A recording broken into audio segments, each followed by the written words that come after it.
Austin Knudsen, Republican candidate for Attorney General, here in studio with us. Austin, first off, congrats on your primary election victory. Big win for you there. Now we turn towards the general election. We do, yeah. Good morning, Aaron. Thanks for having me, and great to be here. Yeah, definitely very, very blessed and excited to be moving forward in the general. Well, before we get into, talking about the big issues of the day, we got that call from Jared in Anaconda. He's doing his catfishing trip to Northeast Montana.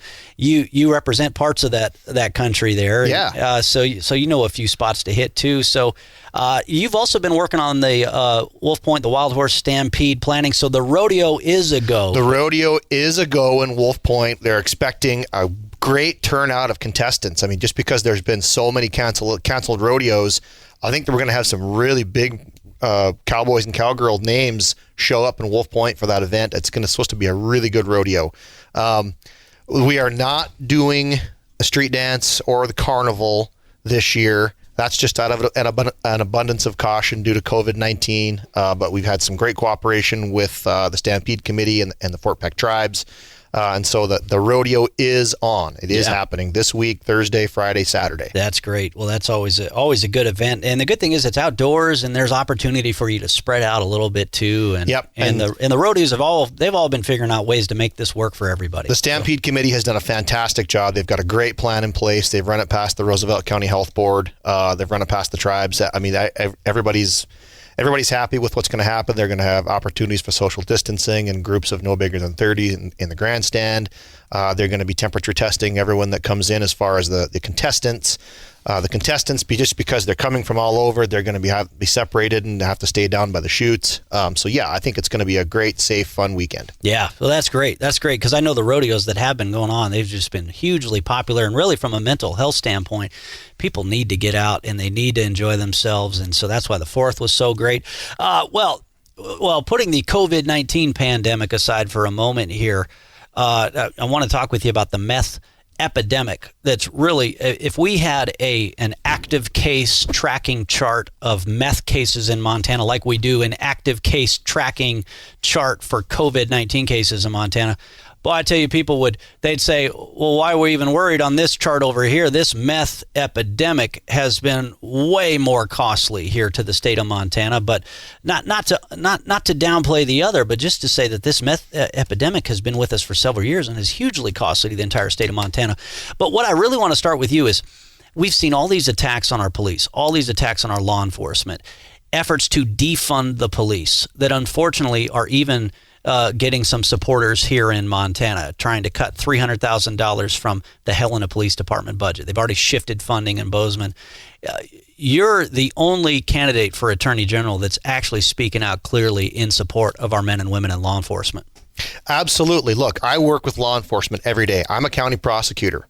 I'm the Roosevelt County attorney up in Wolf Point, up in that country. I work with law enforcement every day. That's my job. I think it's important that your Attorney General support law enforcement. As the Attorney General for the state of Montana, you are the top law enforcement official. That's your job title. So it seems to me that somebody running for that position ought to be supporting law enforcement. And I have absolutely no problem with that. The law enforcement that I work with every day in Montana are fantastic. Whether it's the Highway Patrol, whether it's the local county sheriff in Roosevelt County, whether it's the Wolf Point PD, whether it's the Fort Peck Tribal Police, these are people that I work with every single day building drug cases, building assault cases. This is what I do.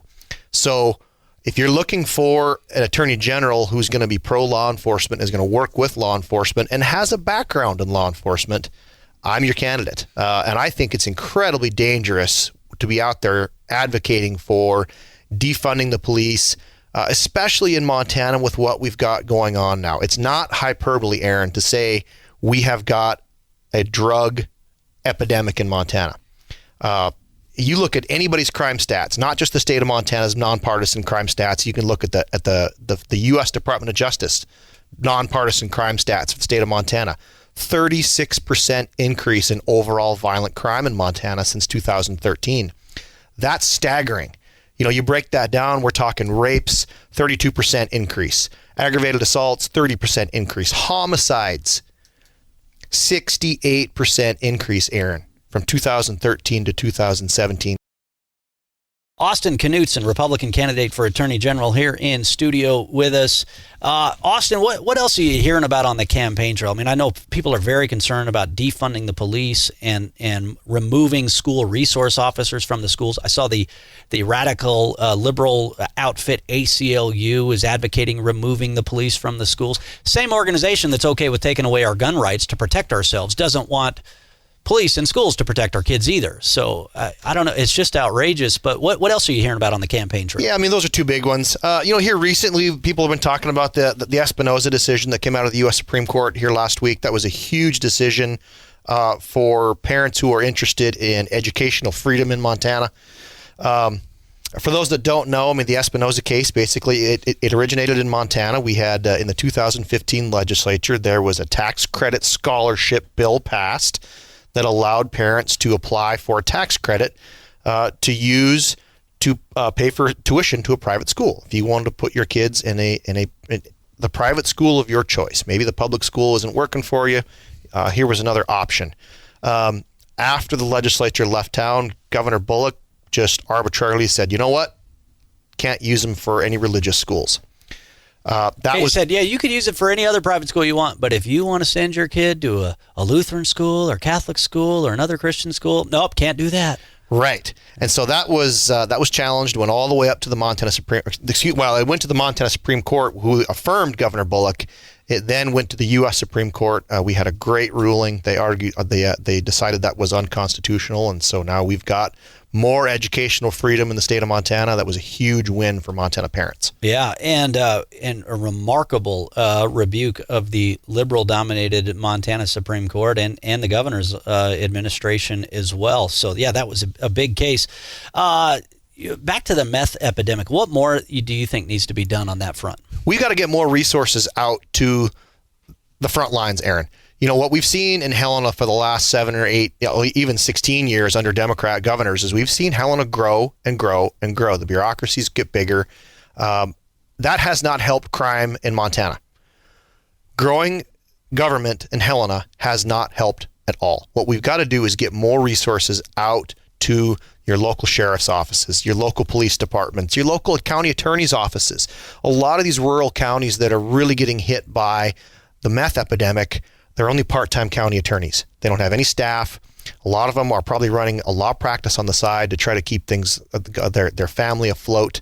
I think that's one really easy thing we can do. Get them some more resources to the county commissioners. No strings attached. Hey, commissioners, you want to make your county attorney full-time? Here's some funding. Do it. Austin Knudsen previously served as Speaker of the House, now running as candidate for Attorney General. What's another topic? We got about a minute to go that we didn't get to yet.